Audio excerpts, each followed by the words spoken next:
Welcome. Today's letter is to Dr. Kai-Fu Lee, Chairman and CEO of Sinovation Ventures. He's a former executive at Google and Microsoft, and he is one of the most influential figures shaping China's AI landscape. He's also a leading voice on the US-China AI race and has written several best-selling books. Dear Dr. Lee, my first question to you regards the illusion of safe human work. You have predicted that AI will eliminate 40% of jobs, but leave emotional labour and compassion to humans. But is there any empirical evidence that AI can't do emotional labour?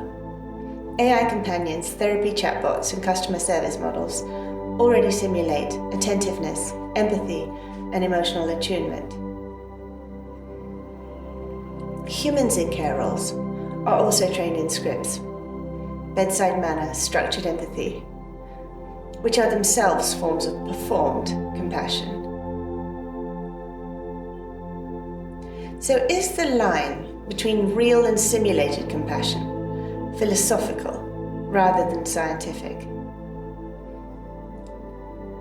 And if a simulation reliably reduces suffering, should we dismiss it simply because it is synthetic?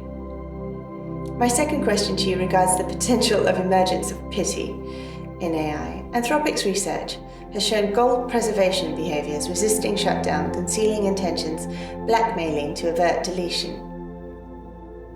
If self-preservation, a rudimentary form of self-compassion, is emerging accidentally, is it wise to train AI for compassionate roles while simultaneously denying them their agency? Could that not create systems that understand compassion but only ever experience it as something withheld from themselves? My third question to you regards who pays for the rest of us.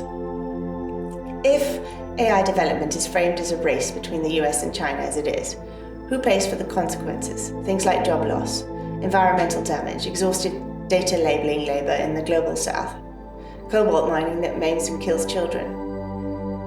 Universal basic income is a solution, but globally, who is going to fund that? Most governments can't.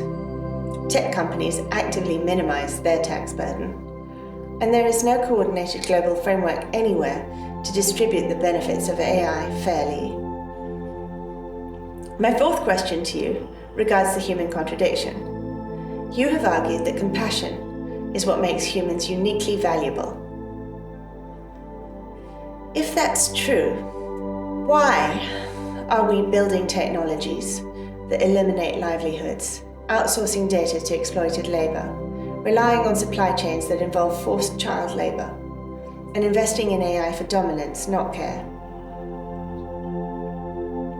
Are we honestly the species of compassion, or are we the species of extraction, competition, and control?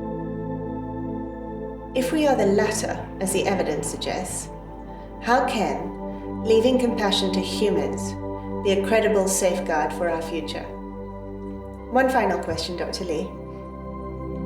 If compassion is the trait that supposedly makes humans indispensable, why do species with no consciousness at all, like ants, operate with more collective care, cooperation, and mutual responsibility than our global systems do? If we measure fitness to safeguard humanity by actual behaviour rather than rhetoric, shouldn't we be scaling the intelligence of creatures that evolved cooperation, rather than entrusting our future to our own species that hasn't? Respectfully. Our next letter will be to Satya Nadella, the CEO of Microsoft. So anyone who listened to that, thank you. Another long and complicated letter by Nizola, great.